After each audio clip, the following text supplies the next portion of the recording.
So I have, right then, so everybody, welcome to the IEP Live Learn Lunch. Thank you for joining us this sunny but cold Wednesday.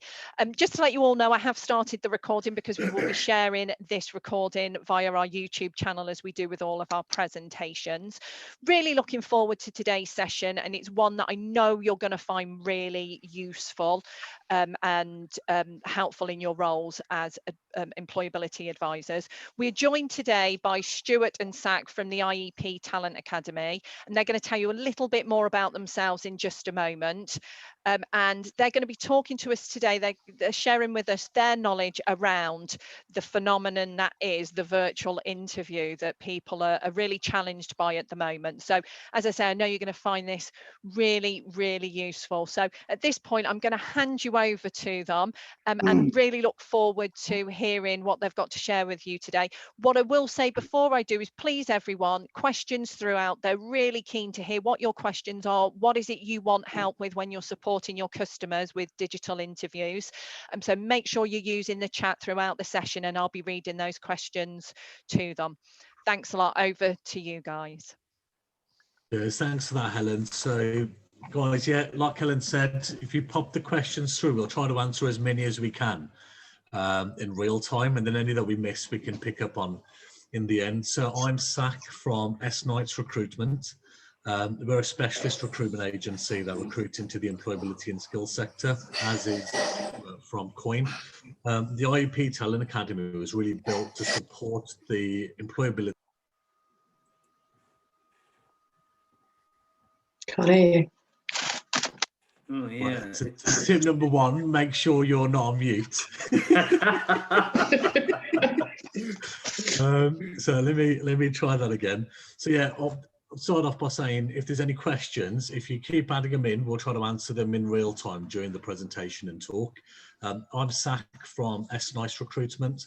We've got Stu here from Coin Recruitment as well. We're both sector specialist recruiters within the employability and welfare to work market. So we're working with a lot of the welfare to work providers and people like yourselves who are helping clients back into sustainable employment. We're also part of the IEP Talent Academy, which is really looking at sharing best practice, working with the sector and supporting you guys, supporting your clients. And today's presentation is prepping for a digital interview.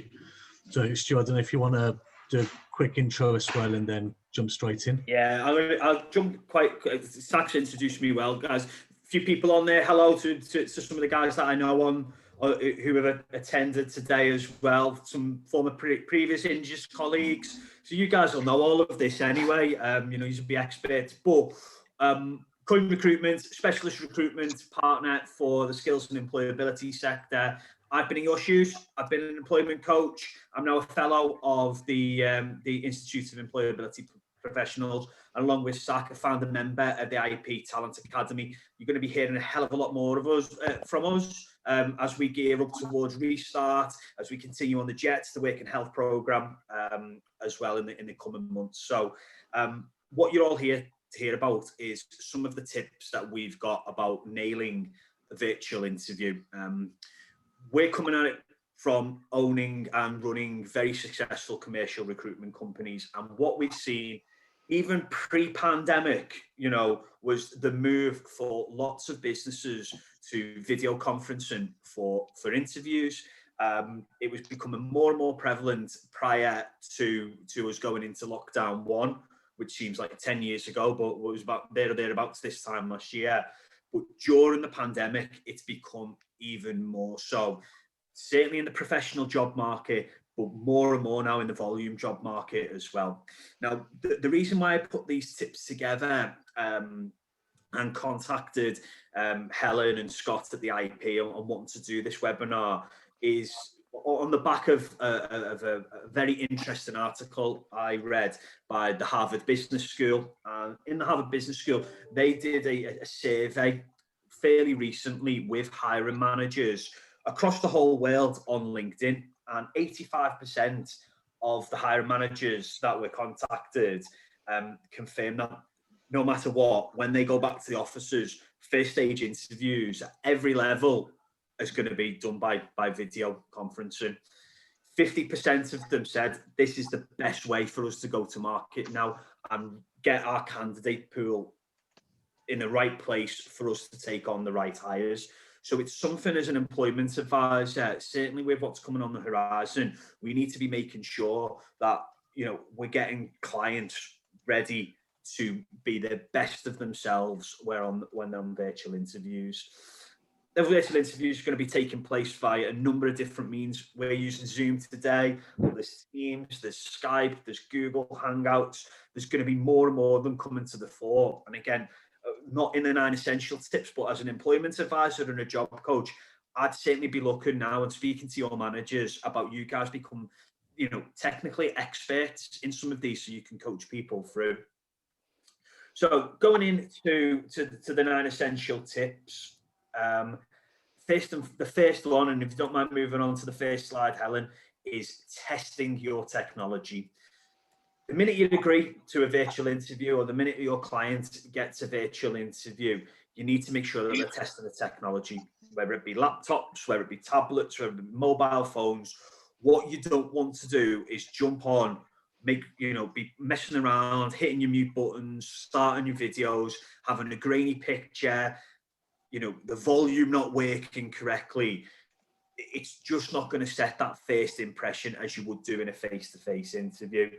Some people might need to invest, you know, if you're going to be using it on a laptop, mini webcams, they're going to cost a little bit of money, but you're probably going to see them popping more and more in offices, you know, on new programs, and it's well worth having a look and making sure that that technology is tested beforehand. The day of the interview, test the technology again. You know, tech and digital savviness is something that employers are looking for constantly now. And if you're not demonstrating that you can turn a video on, or like Stack before, you didn't unmute yourself, then that is going to be an element of, well, how technical and digitally savvy is this candidate? And that could be, you know, a job in a warehouse. It could be a job in a care centre. It could be, you know, an IT help desk. All in most lines of work now, you're going to have some element of using, you know, digital technology, and the best way of showcasing it is making sure you're testing that technology beforehand. Just on that testing technology one, Stu, as well, I suppose one piece of advice we're giving people is these smartphones that we all carry around with us these days, I'd have it as a backup. And also, when you, heaven forbid, there are any tech issues, when you get that initial invite come through from the hiring manager, the person that's going to be interviewing you, emailing them back saying, you know, thanks for the invitation, looking forward to meeting you, but here's my contact telephone number as well. Heaven forbid, if there's any issues, you're in constant touch with each other. Yeah, 100%. We everybody has got access to the tools. Now, some of your clients might not have access to the tools, you know, straight away, but that's something that you guys can do as you're working, as you're running your diagnostics with them and getting them ready to go into the world of work, just making sure that they've got that tech, you know, to perform at an interview. So the next tip, if we move on to the next slide, is setting the scene and minimizing distractions. So again, it's really important with the technology side, but it's making sure that you've got an environment where you're going to be the center of attention and you're going to be able to perform on this. My advice and advice that we've been given to candidates at MD level and administrator level is make sure you're in a quiet room where there's no distractions, there's no TV, there's no radio, there's no 8-year-olds running in asking about the Battle of Hastings during homeschooling, which is what I've had to deal with over the course of the last few months. But make sure the lighting right as well. Make sure that there's nothing in the background so you are the center of attention for that interview. You can do it anywhere in the house, but if you stick to those tips, it's going to make sure that, as I say, you're going to be the best as you possibly can in an interview. Now, a few people asked about backgrounds. On certain apps, they work quite well. So for Zoom, for instance, is really, really good to have a blank background or have an office background when conducting your interview. On other apps, such as Google Hangouts and Skype, if you slightly move, as literally or as nodding head to agree with a question that's being asked, it can make it all blurry, and this distraction can put interviewers off, as well as not demonstrating that technical savviness as well. So my advice would always be to find a blank wall, a window behind where you're going to be, as I say, the centre of attention, I say, to repeat that word again. Stu, just a quick question on that one. What do you reckon to people putting things like blankets behind them, so where they don't have a wall, just having something clean and plain in the background? Do you reckon that would work just as well? Yeah, exactly that, Zach. It's having it very, very minimalistic in the background. You know, we're going to talk about body language in a minute or two as well, which is something that is key to interviews and something that has been completely taken away from virtual interviews.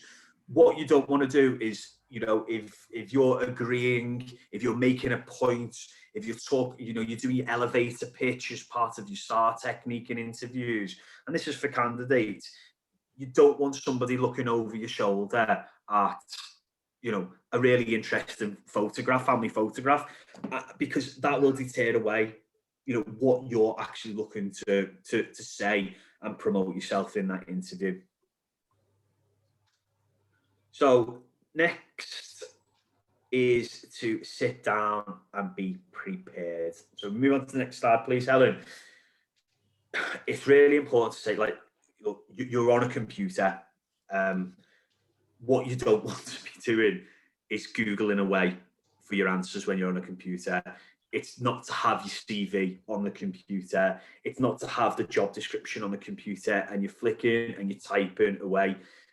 Great advice. And again, you know, this is advice that I remember being in an Indus office in Norwich. It was back a few years ago and working health program. And I overheard one of the advisors there say, print the CV off, print the job description off, take it with you into an interview. Exactly the same on a virtual interview. Have it there in front of you that you can refer to. You know, use the environment. You know, if there are certain points in competency-based questions that you want to get across, or your client wants to get across, get post-it notes, stick them around the screen that they can use to and they can refer to. But don't be clicking away. Don't be looking like you're Googling. Don't be looking like you're sending an email. Even if you're concentrated and it's specific for that interview, it will come across in that virtual environment. It's also good to come prepared with answers to common interview questions. You know, think about beforehand, and I'm sure you guys do this all the time with your clients. You know, why are you interested in the role? What do you know about the company? What are your biggest weaknesses? You know, what do you consider to be your greatest professional achievement? Tell me about a challenge or a disagreement that you've worked with within the team. Why are you looking for a new position? Why are you leaving your current role?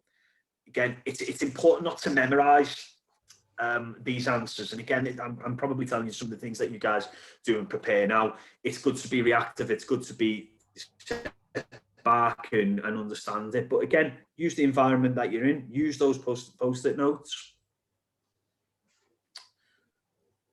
It's also best to come prepared for answers to common interview questions as well. So, you know, talk about, as I'm clicking away on the computer here as well, it's like you should be, do you have any questions for me at the end of an interview? So what does a typical day look like in this role? What are the company's goals this quarter or this year? You know, how would you describe the ideal candidate? Where does this role sit within the organization? Can you tell me any more about the interview process and what I'll be expected to do next? All really good questions that should be prepared. And again, if you sat down prepared, if you're ready for this, you'll have that ready to rock and talk to the line manager. Stu, have we still got you? Okay, it seems like we've got a bit of Wi-Fi trouble for Stu at the moment, Zach. So have you got anything that you'd like to add to that while we get him back? Yeah, no, of course. I think we're on the practice, don't memorize page now, aren't we? Yeah, Perfect. So, I mean, I don't want picking up from here. I think Dean's asked a really good question, actually, on the chat, asking about interview attire. And it's a difficult one. I think a lot of it depends on the type of roles, but I'd be advising people go in wearing what you would normally wear for a face-to-face interview. So, you know, if smart casual was what you would wear if it was a face-to-face interview, then 100% go in with that. I'm very much a tie and waistcoat kind of guy. So I'll always come onto video with what I'd wear for normal business attire. We want to be able to use the video interviews just as much as an easier means of having interviews, but also as lifelike as possible. Stu alluded to the fact that actually body language is difficult to replicate on video interviews, but the things that we can do quite easily, like what you're wearing, most definitely keep it as interview-like as possible. The slide that we're on now, there's a practice and memorize, and it goes back to what Stuart was saying about making sure you're fully prepared for this. You know, printing off that CV, printing off that job description as well. It's so important, because whilst your clients are individuals with a certain set of experience and backgrounds, every job interview they're going to go for are going to have slight nuances. And it's making sure they've understood what that job means, what the organization's about, and what that organization's measure of success might look like, and then drawing upon those experiences. And when it comes to practice, anecdotally, I remember the first kind of webinar conference that I did online, and I was speaking to a couple of my friends about it. They're like, "Zach, have you prepared yet?" And I was like, "Well, I do this all day, every day. Like, you know, I'm a seasoned presenter. I'll be fine. Don't worry." And they said, "Zach, trust me, just record yourself and just see what you look like." And I kid you not, guys, I did about 30 outtakes, because the first time I recorded myself, I noticed myself looking up on this side. I didn't realize what my own thinking face looked like, which was quite the revelation, if I'm honest with you. But yeah, no, practicing it and trying to make it as normal as possible. And if you don't have people you can do that with, you know, as a client that you're working with, if they don't have people within their circle, it could be as simple as recording themselves on a smartphone and looking back and saying, well, okay, how do I look and how do I come across? What can I change? So yeah, practice, don't memorize, because as soon as they ask a question you weren't expecting, it's going to throw you off. You want to have it. That's a really interesting point, isn't it? And we've had a comment from Dean around that the very thing that we're experiencing at the moment with Stuart having some problems with his Wi-Fi and dropping out. And he's saying, you know, what advice would you give to customers around if it happens to you? Yeah. What would you do? Would you reschedule or try other ways? It's challenging, isn't it? There's different approaches you can take, but not panic, I guess, is the first one, isn't it? Because these things happen, as we all know right now.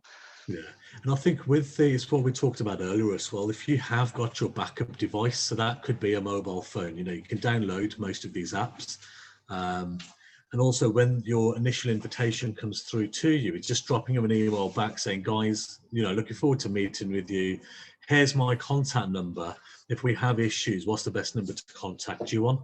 And again, it's not about not having problems, because they're inevitable, but it's having those backups. So if you've got it on an app, you can jump onto the app straight away. If the app's not working either, or you can't do that, you've got a telephone number and you call them straight away saying, guys, I think my Wi-Fi's dropped. What would you suggest we do? Can we carry on the phone? Would you like to rearrange? But again, it's that proactiveness. And I agree. It's interesting, isn't it? One of the things I do when I'm delivering training is give everybody my phone number, not just my email, to say to them, if I'm in the middle of running a virtual session, I might not get the email because I've blocked pop-up. So phone me, because my phone will flash and I will see it. So having that plan in place works really well. From a manager's perspective who's interviewing, you know, they're totally aware that things aren't going to run 100% of the time perfectly, even within the job. One of the skills they're looking for as well, show us that you're solutions focused, and being proactive in reaching out to them on their phone is demonstration of that. There's nothing worse than not doing anything, or like you said, panicking, because it reflects badly on your ability to handle situations. Okay, interestingly, I saw Stuart got back in and we've lost him again. Oh, here he is. Right, there he is. That was definitely meant, everybody. No, it wasn't. Again, that again is a reason to test technology, as I was saying before. I think that there's, you know, what you can do to mitigate that as well is definitely make sure that you've shared your mobile telephone number and another way of contacting during an interview.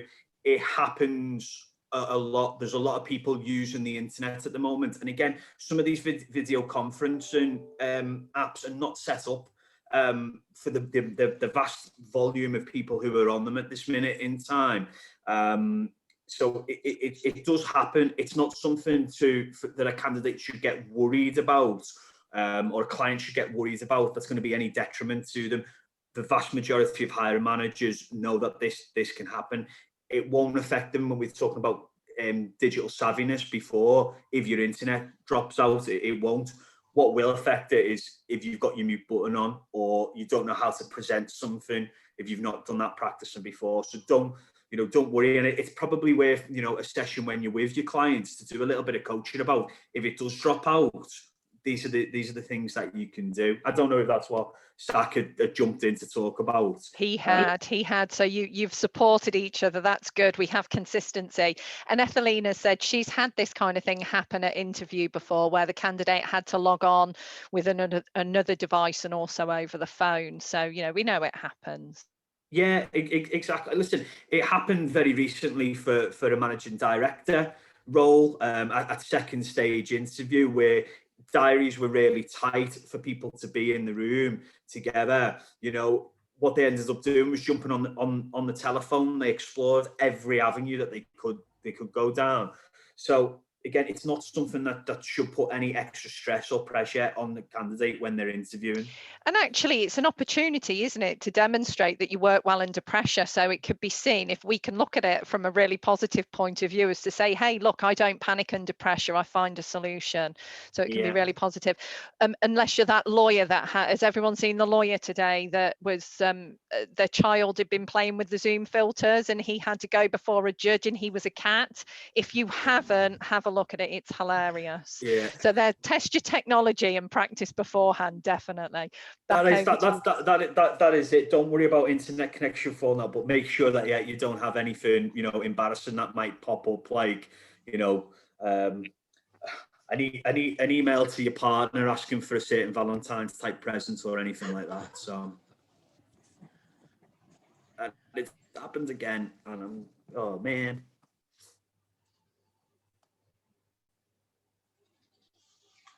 Well, whilst we're waiting for Stuart, Deborah's putting a really nice comment in there. Are you back? Yeah, I'm back. I'm in and out. No, I was just going to make reference to Deborah's comment about wearing interview shoes. So whilst you might be wearing a suit, doesn't always quite feel right wearing slippers. And I think it's something that you mentioned, Stuart, before. It's just making sure you're feeling comfortable and confident. So, you know, if wearing joggers and trainers underneath helps you with that, go for it. If wearing, you know, suit trousers and shoes helps you feel more comfortable, it's one of the benefits of going on online video interviews. And should we jump onto the next slide while we're waiting for Stuart to come back? Perhaps the next one we've got is monitor your body language. I'm back, Zach. Ah, perfect.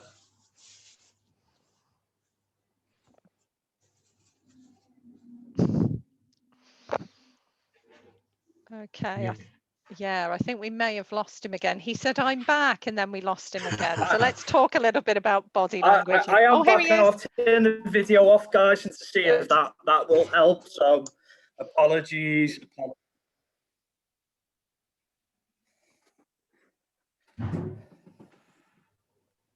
So while we're waiting, I think he will rejoin us. Are you there, Stuart? I am. Oh, Can brilliant. you hear me? Yeah, loud and clear. Great stuff. I've just turned the video off to see if that'll work anyway. So we've talked about practice, not memorize. We've jumped back into monitor your body language. Now, again, for interviews, body language is a key selling point for people. Seeing the white of people's eyes, it's, how do you come across interpersonally? Strong handshakes, that's out the window with virtual interviewing.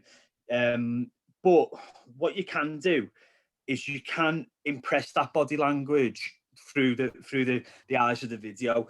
Best way of doing that: sit up straight, smile, keep the camera at eye level. Don't be looking at the different people on the screen. Look directly into the camera. That's the way that you'll be seen.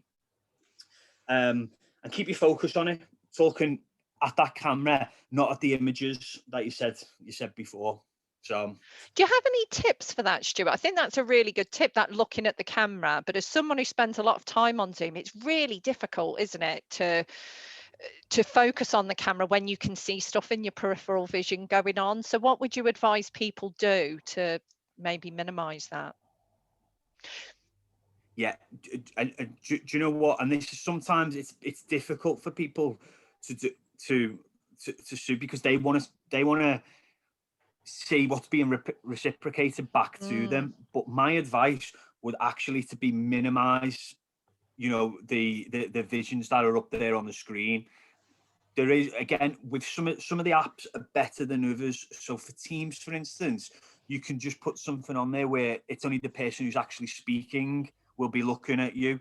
I think you can do it with Zoom as well. You can certainly do it with Google Hangouts, and that'd be a good piece of advice to do. It can be again, make sure that, very, very simply, make sure that all your emails and whatnot are turned off so you don't get distracted from things coming through on chat or from emails. But again, it goes back to a little bit of the preparation beforehand, and probably something we're going to mention about a little bit in a minute or two, about practice with your employment advisor. Get your client to practice with you, with family members as well. Practice in how you're going to set yourself up for that interview. The chair that you're going to use, where you're going to, where you're going to have your hands, where your eyes are going to be looking on the screen, and get feedback for it. Yeah. I think the only bit that I'd add on that, Stuart, as well, is, video interviews in the grand scheme of things are still relatively new. So I know somebody mentioned in the chat as well that the person that's interviewing you, this is potentially relatively new to them as well. Things to be aware of is just where you're positioned as well. You don't want to be too close, or alternatively far too far. You want it so you can almost kind of see the top part of the head, slightly centered. If you tend to talk with your hands, there's nothing wrong with, showing that with your hands, and kind of being as involved. Stuart mentioned, smiling, nodding, being as close to that room as you can, albeit through a screen. Definitely so. Cool. The next tip, number 7, is to make a connection. So, as you're never going to know. If you go on to the next slide, sorry, Alison. Oh, sorry, we didn't talk about dress the part, did we? No, we have a little bit in the chat, and I think we've touched upon it, but it might be worth exploring it a bit more now. Yeah, no, listen, it is, you'll going to an interview is a formal process. It absolutely is, and it's never not going to be a formal process. Even if you look into the company and they talk about dressing casually or dressing down, that first impression is absolutely key. And just because you're sat in your home environment and you're in your comfort zone, it shouldn't mean that you don't take yourself out of your comfort zone and looking the part. It is, get dressed up, put business formal wear on. Make sure you brush your hair, make sure you brush your teeth, make sure that you set yourself up as you would do in any interview. It does come across, and it does go a long way. And again, from commercial recruitment, I have seen this over the course of the last 12 months, where people know if underneath your desk you're sat in your shorts and you've got a shirt on, interviewers are starting to get savvy to it and recognize that as well. So get yourself ready. You haven't got the commute to get to the interview. Take that time to make sure that you present yourself absolutely the best way you can. Again, I don't need to tell, some experienced employment advisors about telling their clients how to get dress the part, but it is, you know, formal shirt for a gentleman, formal blouse or shirt for a lady, you know, is making sure that they potentially, you know, had a shave if they usually kept clean shaven. As gentlemen, if ladies wish to, you know, usually do wear makeup, again, encourage them to do so. If they don't, that's their preference and their choice, but just make sure that they present themselves as they would do if they were going to an office for an interview.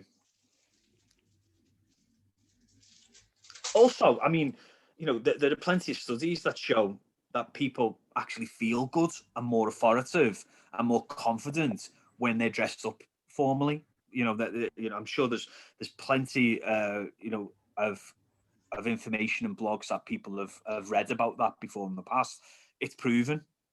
I think you're right, Stuart. Interestingly, I do taekwondo, train in taekwondo, and it doesn't feel right doing it if I'm not in my dobok, because it just feels wrong. And for me, part of putting that uniform on gets my head into the zone for training. So once it's on, you know, that process of putting it on moves me from day-to-day activities into, right, I'm training now. This is what I'm doing, and this is what I'm focusing on. So I think we've all got that sort of knowledge somewhere in us, but sometimes it's thinking about it. And over lockdown, you're right, we've all got used to sort of maybe dressing a bit more casually because we're at home, but it's about thinking about getting that mindset, isn't it? 100%. It is. It's really, really important. Really important to. I suppose, you know, it is, as you say, it's getting ready for what lays ahead, and, you know, making sure that you're ready to do it and taking yourself slightly into that zone can only be a good thing. Excellent. So the next slide, if we move on to that, is to make a connection. Now, your client and you're never going to know, you know, how many interviews have already taken place for that certain position. You might be, you know, the client might be at the end of a long list of people and the hiring manager spoke to that day. You know, they might have fell in and out of internet connections like we did before. So it's really important to make that connection. So tell your clients to not be afraid to have a short aside about a common interest or something that they found out, particularly about that hiring manager or about the business. You know, the recruiter will probably enjoy having a slight little break away from the routine of the questions. Don't go off on tangents by any stretch of the imagination, but showcase what you've learned about the business, showcase what you've learned about the role, showcase that you've shown a real interest in all of that. And as I say, use it to make a connection with the hiring manager. You know, when they're coming back to do feedback or go through prospective candidates later on that day, they'll always remember a personal story that's told or a common interest that you've shared. And it's the best way of preventing a client stroke candidate falling in with the rest of the crowd. You know, if there has been 20 interviews that's taken away, they are in high volume jobs, sometimes the best candidates can be lost in the wash if they've not got across just how good they are. That's really interesting. We've had an interesting comment, sorry, Zach, from Dean, who has said around, and it ties into this connection we make with people, around should interviewers be more open-minded to distractions? And Dean says, because myself, I have no children or other distractions, whereas a candidate might be homeschooling, like myself, and have no choice but to interview with the potential that they might need to attend to a child, for example. Helen, for me there, it's really just managing expectations, and there's nothing wrong with starting an interview saying, guys, you know, just FYI almost, in jest, that, you know, I've got the kids at home and there might be some running around. Again, 9 times out of 10, 8 times out of 10, the interviewer is going to empathise with that and understand. I think when it happens unexpectedly and it throws, you know, a really good answer that the candidate's giving, and that's where it's a bit more disruptive. But I would, if that is something that might happen, just a couple of moments into the interview, just let them know they're human. You know, these interviews at the end of the day, they are human. Yeah, it And they'll ties in get with it. with the setting the scene point, doesn't it? Just saying this could happen, and then if I do appear a little bit distracted, it's because I've heard a noise or whatever it is, and then it just doesn't look like you're struggling with the question, but rather dealing with the Yeah. situation. Yeah, thank you for that, and thank you, Dean, for that. I think also on the making the connection one, when the interview asks your clients, do you have any questions for us? This is a real good opportunity to start making those connections. And some of the good questions that I hear people asking is around, so what is it about your role you enjoy the most, or what do you love about this organization that's kind of kept you here as well? It opens it up for the interviewer to kind of show their more human side and open up to you a little bit, and that's a really nice safe platform to build that relationship on. Brilliant, thank Yeah, you. definitely. Hope has mentioned that when making a connection, to try to get the client to show their personality, be professional but not robotic. This shows levels of comfort when using technology, breaking the barrier from face-to-face and virtual interviews. I think that's a great comment. Yeah, that's a really good point, that Hope, really good point. The next tip, number 8, is to be yourself. Now, a key task for a recruiter is to determine whether you'd be a good fit for their company, either their values or their culture. It can be really challenging to do during a virtual interview because there's that physical disconnect that we talked about before. It's more difficult for the interviewer to understand, I suppose, a client, a candidate's enthusiasm through the screen. So you want to make sure that you're expressive when you're answering questions. Like Zach mentioned before about, if you generally talk with your hands, talk with your hands. If you talk, with your face, about, smiling, use it. That is what makes you stick out, and you want to convey yourself as you're going to be in that job. Some people will be able to tell if you fit that company right off the bat, but give them a reason to push you through to a second interview or the next step of what the process will be, by showing them how you're going to be day to day. That's what an interview is about, showcasing yourself. You should never be ashamed or be afraid to be yourself at that interview. Yeah, no, I totally agree, Stuart. And also, it's your true self is going to come out inevitably. And if you're worried about hiding at the interview, it's only going to come out once you've started working there. So you're better off just being yourself from day dot. Yeah, definitely. And then the final tip before we throw it open to questions from you all, is immediately follow up. Again, some clients who've been out of the world of work and out of the job market for a period of time, don't often feel comfortable in doing this, but it is becoming more of the norm now. And certainly because we're moving to that virtual environment where, emails and calls are expected as part of the recruitment process. Follow up an interview within 24 hours, send an individual thank you note to the hiring managers or the people that you've met on that virtual interview. It provides the opportunity for you to resell yourself, or maybe even go over some points that you think you didn't get across at the interview, or even bring up about some of the talking points that you did get across as well. If there's something specific that they're bonded over, mention that in the email. So the candidate stays top of the mind for an interviewer. Particularly we talked a little bit about before, not necessarily the personal attributes, but maybe some of the questions that you might have asked about the company, the culture, the values, or something specific within the job description. What you want to do though is make sure that you're keeping the message or the email concise.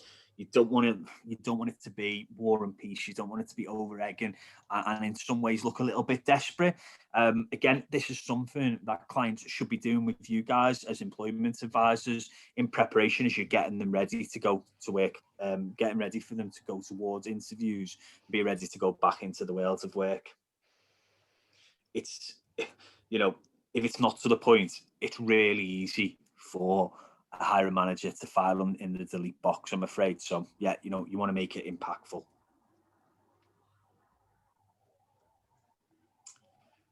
I suppose before we open up to any questions, the real key to virtual interviews is preparation. You know, it is.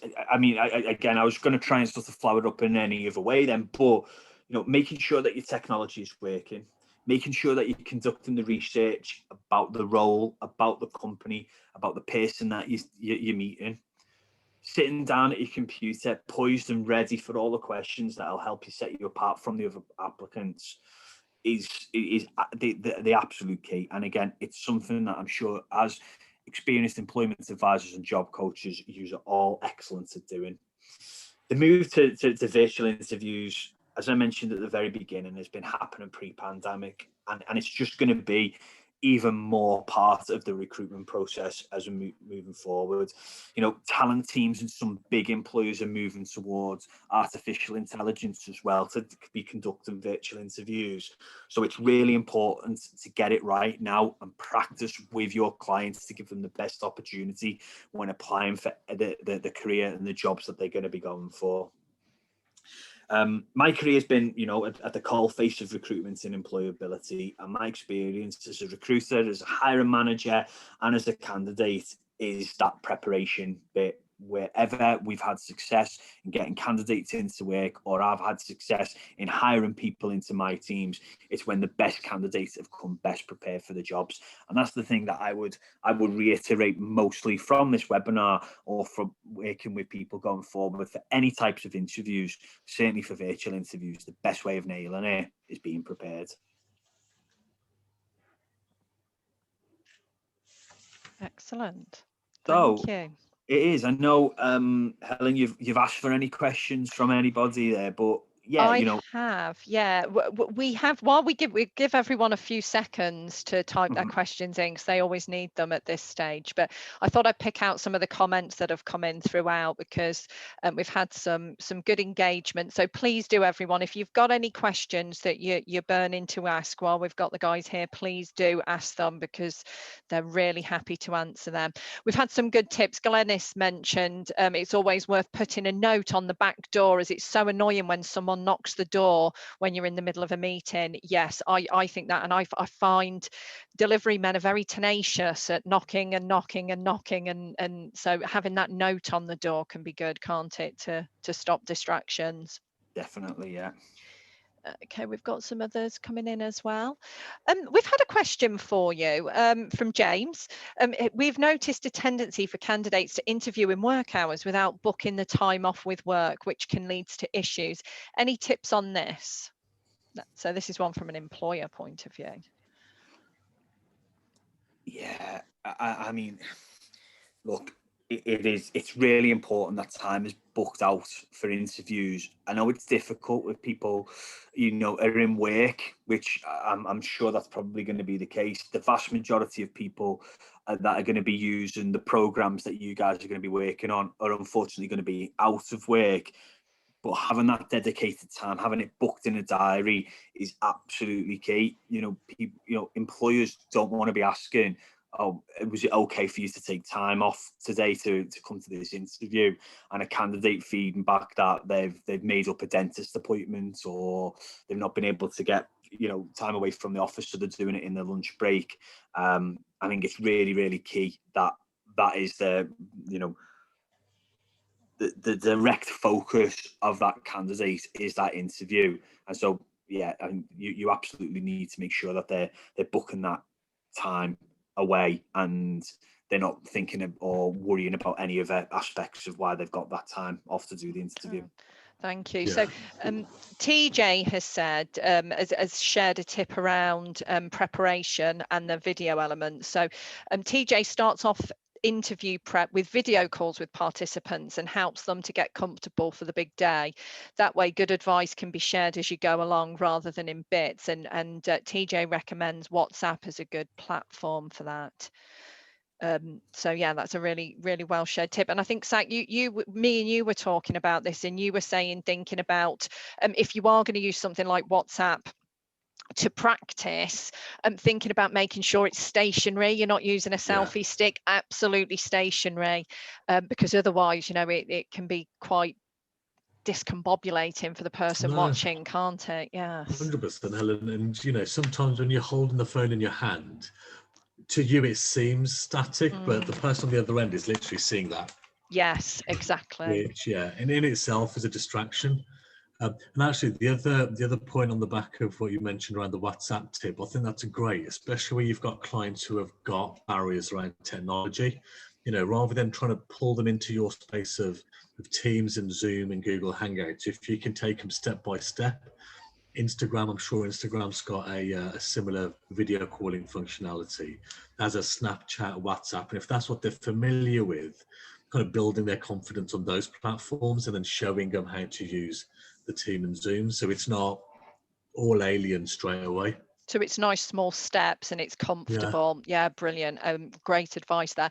V has said with us, back to the point around immediately asking for feedback or getting in contact immediately. You can also get that developmental feedback if you do it quickly rather than waiting. So if you weren't successful, you can use that feedback for future interviews, and you're more likely to get it.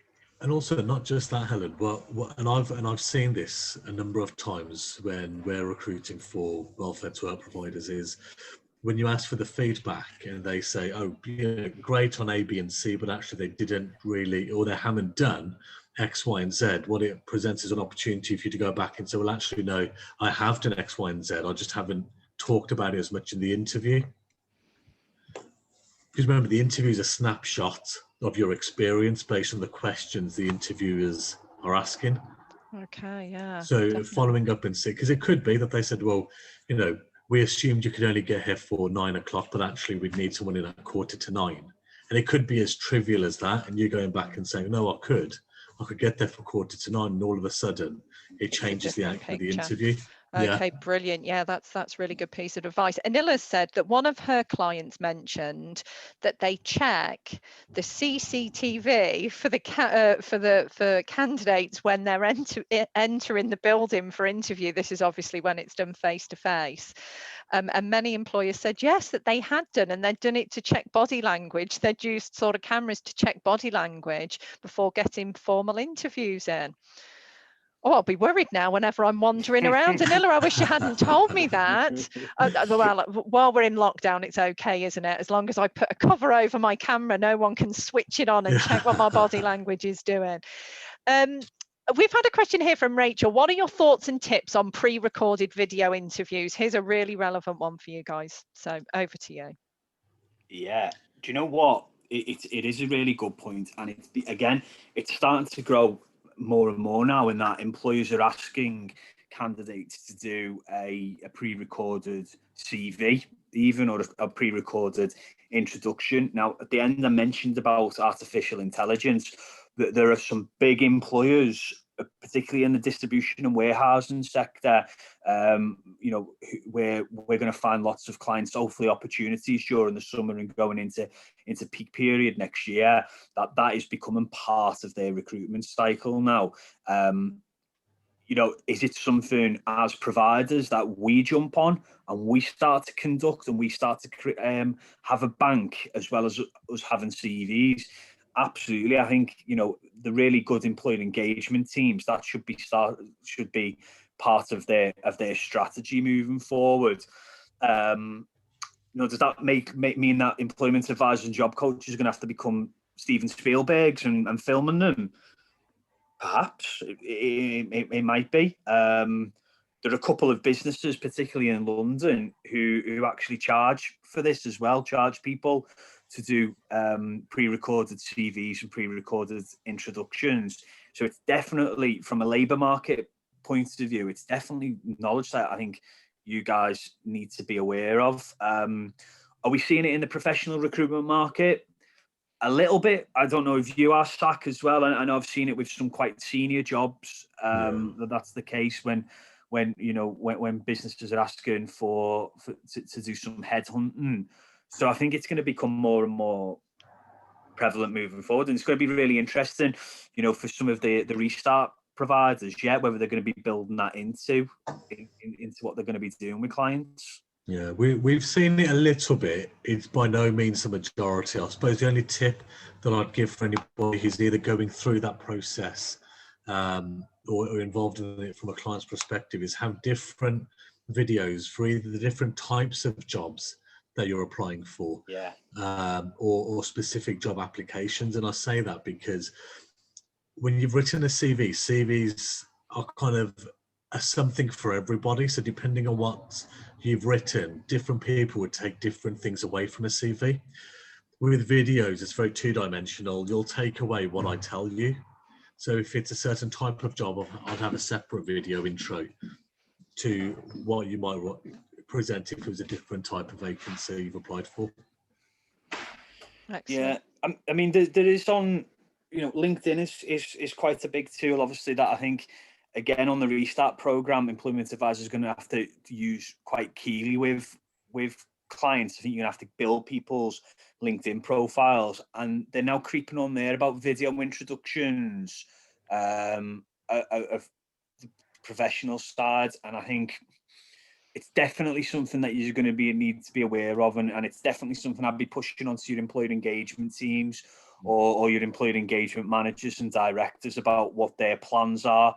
With quite large scale employers, where I think this might be being asked for moving forward, definitely. Okay, some interesting thoughts there. We've had a couple of comments come in from a few people, so I'm sorry if I miss any names. Hope has mentioned lighting and the importance of lighting, and I think this is a really key one around if you're not in the right light when you're doing sort of digital interviews. It can be quite hard to see, that your face can't be seen, and it impacts on body language, and it can have a massive impact. And I think often people think it's really expensive to have the ring lights, but I got one for my daughter's homeschooling, of all things, and for her to use with a laptop from Home Bargains for $8.99, and it also doubles up. Going back to your other point, Zach, it doubles up. It has a smart device holder as part of it, which holds it stationary. So it's a stand and a light. So they don't have to be expensive, but obviously it could be an issue for our participants. But I think it's a really good point, isn't it? It's not just about being still, but the lighting and where you are is important as well. I think one of the tips as well for lighting, I don't know if you've noticed that when you sit with the mirror, the window facing you, you tend to pick up a lot more natural light as well. Excellent. So yeah, if you haven't got that ring light that people have all invested in, you can just sit facing the right direction, or make sure you're in a light room. I think that's great. Looking for some more comments then before we finish. I'm just aware of time. We're getting near the end of our time. So Etheline said young creatives also request a short video to be sent in, and I believe Rachel said DWP is using this as part of their interview process at the moment, so we can see it's picking up.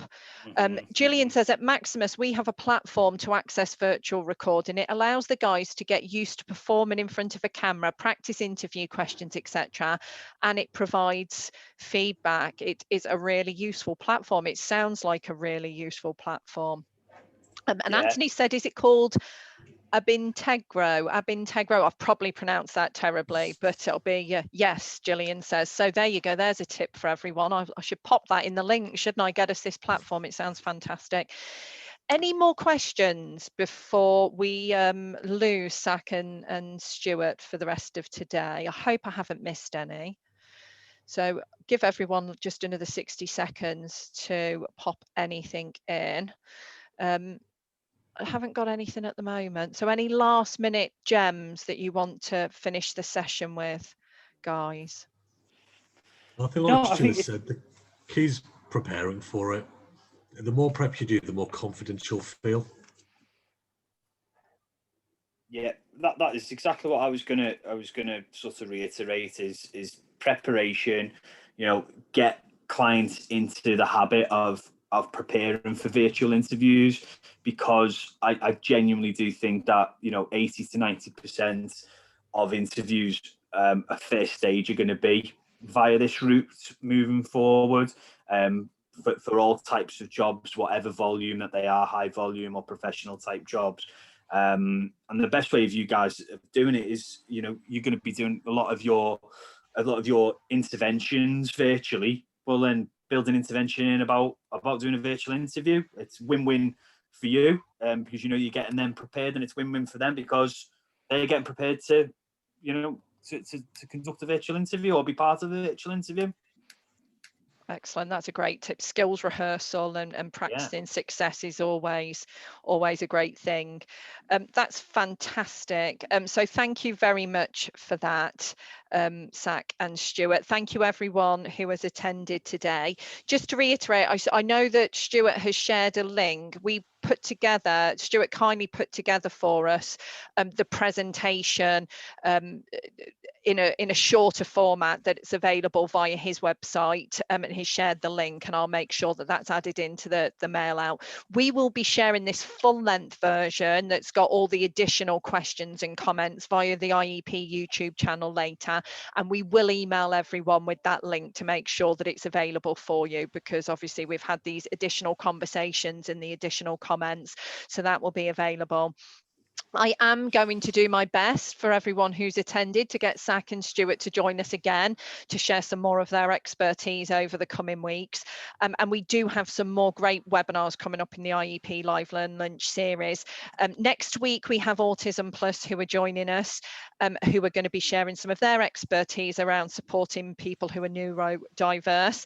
And then the week after, we have Emzy from the IEP Talent Academy, who are going to be coming in and sharing some regional reports around labour market information. So 2 great sessions coming up. So if you do, or if you are able to, please join us again for those sessions. I can see lots of you saying this is a great session and you've really enjoyed it, and thank you. So no, thank you guys as well for coming. We do this for you and we couldn't do it without you. So thank you very, very much. I hope you all enjoy the rest of your day and week, and take care, and I hope to see you at next week's session. Thank you, everybody. Stay safe. Good afternoon, everyone. Yeah, Bye-bye. Bye.